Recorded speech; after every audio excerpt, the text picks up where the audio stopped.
Bismillahirrahmanirrahim. Assalamualaikum warahmatullahi wabarakatuh. Hi everyone. Dalam video kali ini, insya Allah saya akan menjelaskan tentang pengembangan komponen isi atau materi atau bahan ajar dalam kurikulum. Dalam mata kuliah pengembangan kurikulum pendidikan agama Islam. Sebelum saya menjelaskan materi tersebut, izinkan saya untuk memperkenalkan diri saya terlebih dahulu. Nama saya Ratu Faizati Maulidia Afrida dengan nomor induk 211210109 dari kelas PAI 4B. Baiklah, langsung saja saya akan menjelaskan tentang pengembangan komponen isi atau materi atau bahan ajar dalam kurikulum. Yang pertama, di bagian A, di sini ada pengertian isi atau materi atau bahan ajar yang ada di dalam kurikulum. Isi kurikulum merupakan susunan bahan kajian dan pelajaran untuk mencapai tujuan pendidikan nasional yang meliputi bahan kajian dan mata pelajaran.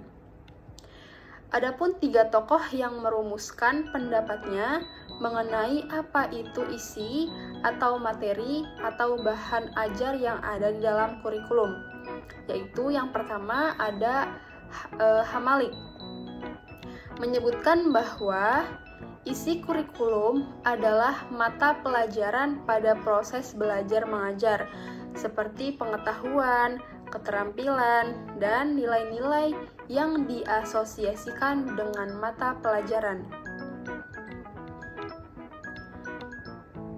Selanjutnya, yang kedua, menurut Seiler dan Alexander yang dikutip oleh Rusman, isi kurikulum adalah fakta, observasi, persepsi, ketajaman, sensibilitas, desain, dan solusi yang tergambarkan dari apa yang dipikirkan oleh seseorang yang secara keseluruhan diperoleh dari pengalaman.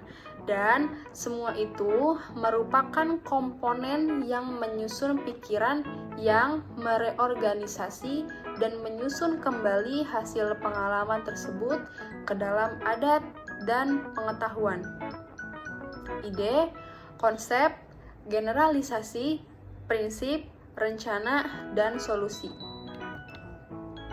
Lalu di sini ada tokoh yang terakhir yaitu Nurgiantoro. Nah, mengemukakan pendapatnya bahwa isi kurikulum adalah salah satu sesuatu yang diberikan kepada anak dalam kegiatan belajar mengajar dalam rangka mencapai tujuan. Jadi, kesimpulan yang dapat kita ambil dari pendapat ketiga tokoh ini adalah yaitu isi atau materi atau bahan ajar dalam kurikulum adalah acuan atau susunan bahan kajian pembelajaran yang diberikan kepada peserta didik agar mencapai tujuan pembelajaran yang diinginkan, yaitu pendidikan nasional. Selanjutnya di bagian B. Di sini di bagian B itu ada jenis-jenis materi pembelajaran atau bahan ajar. Nah, di bagian B ini yaitu pengelompokan bahan ajar. Pengelompokan bahan ajar berdasarkan jenisnya dilakukan dengan berbagai cara oleh beberapa ahli, dan masing-masing ahli mempunyai justifikasinya sendiri pada saat mengelompokannya. Heinz dan kawan-kawan mengelompokkan jenis bahan ajar berdasarkan cara kerjanya. Untuk itu, ia mengelompokkan jenis bahan agar ke dalam 5 kelompok besar, yaitu yang pertama, bahan ajar yang tidak diproyeksikan, seperti foto, diagram, display, dan yang terakhir ada model. Nah, lalu kelompok yang kedua yaitu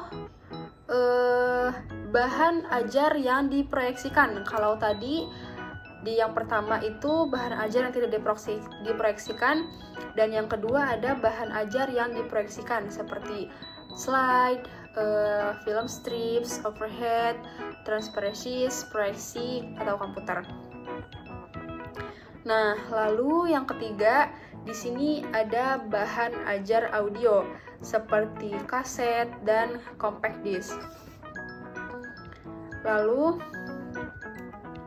yang keempat, di sini ada bahan ajar video seperti video dan film.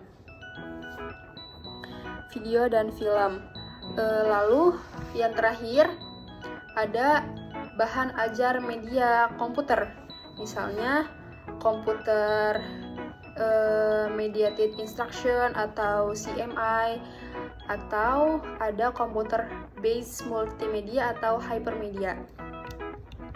Nah, teman-teman, adapun jenis-jenis materi pembelajaran atau bahan ajar pula dikelompokkan menjadi dua kelompok, yaitu cetak dan non-cetak. Yang pertama, kelompok yang cetak, contoh dari jenis bahan cetak seperti modul, buku, teks, koran, dan lain-lain. Lalu, kelompok yang kedua yaitu non-cetak. Contohnya dari bahan ajar non-cetak yaitu seperti audio, video, film, display, dan lain-lain. Seperti itu. Lalu di sini ada kedalaman bagian C, ada kedalaman dan keluasan materi atau bahan ajar. Standar isi pembelajaran merupakan kriteria minimal tingkat kedalaman dan keluasan materi pembelajaran. Nah, yang pertama, tingkat kedalaman dan keluasan materi pembelajaran untuk setiap program pendidikan dirumuskan dengan mengacu pada deskripsi capaian pembelajaran lulusan KKNI atau Kerangka Kualifikasi Nasional Indonesia. Lalu di sini yang kedua ada tingkat kedalaman dan keluasan materi pembelajaran yang bersifat kumulatif atau integratif. Lalu yang terakhir di sini ada tingkat kedalaman dan keluasan materi pembelajaran dituangkan dalam bahan kajian yang distrukturkan dalam bentuk mata kuliah. Lalu di sini ada bagian D, yaitu pendekatan dalam mengurutkan materi atau bahan ajar. Nah, pendekatan dalam mengurutkan materi atau bahan ajar ini merupakan salah satu proses pengembangan materi atau bahan ajar untuk menuju langkah-langkah dalam menentukan materi pembelajaran. Yang terakhir di sini ada langkah-langkah dalam menentukan materi pembelajaran. Nah, setelah tadi ada pendekatan dalam mengurutkan materi atau bahan ajar, yaitu salah satu pengembangan proses materi untuk menuju langkah-langkah dalam menentukan materi pembelajarannya. Lalu di sini ada langkah-langkah dalam menentukan materi pembelajarannya, seperti langkah-langkah yang perlu dilakukan sebelum menentukan isi atau konten yang dibakukan sebagai kurikulum. Seperti itu. Terlebih dahulu, perencana kurikulum harus menyeleksi isi. Jadi, perencana kurikulum ini adalah seorang pendidik yang harus menyeleksi isi dari kurikulumnya atau isi dari materinya agar menjadi lebih efektif dan efisien. Nah, kriteria yang dapat dijadikan pertimbangan antara lain sebagai berikut. Yang pertama adalah kebermaknaan atau signifikasi. Nah, kebermaknaan atau signifikasi ini dapat diukur dari bagaimana esensi atau posisinya dalam kaitan isi materi disiplin ilmu yang lain. Nah, konten kurikulum dalam wujud konsep dasar atau prinsip dasar mendapat prioritas utama dibandingkan dengan konsep atau prinsip yang kurang fundamental. Itu adalah kebermaknaan atau signifikasi dari suatu isi atau materi. Lalu selanjutnya ada manfaat atau kegunaan. Nah, dari manfaat atau kegunaan ini, adapun parameter kriteria kebermanfaatan isi adalah seberapa jauh dukungan yang disumbangkan oleh isi atau materi kurikulum bagi operasionalisasi kegiatan-kegiatan kemasyarakatan. Itu termasuk dari manfaat atau kegunaan dari isi atau materi atau bahan ajar. Nah, yang terakhir, yang ketiga, yaitu pengembangan manusia. Kriteria pengembangan manusia mengarah kepada nilai-nilai demokratis, nilai sosial, atau pada pengembangan sosial.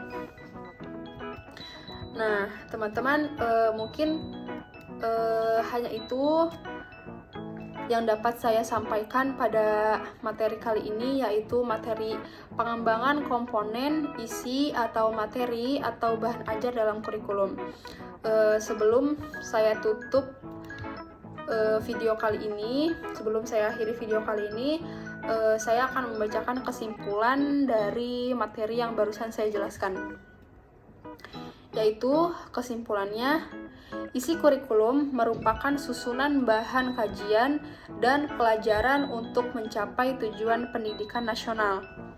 Pengelompokan bahan ajar berdasarkan jenis dilakukannya dengan berbagai cara oleh beberapa ahli, dan masing-masing ahli tersebut mempunyai justifikasinya sendiri pada saat pengelompokannya. Lalu, ada pula standar isi pembelajaran merupakan kriteria minimal tingkat kedalaman dan keluasan materi pembelajaran. Mungkin hanya itu yang dapat saya sampaikan. Kurang lebihnya, saya mohon maaf. Billahi taufiq wal hidayah. Wassalamualaikum warahmatullahi wabarakatuh. Jangan lupa subscribe, komen, dan like. Terima kasih.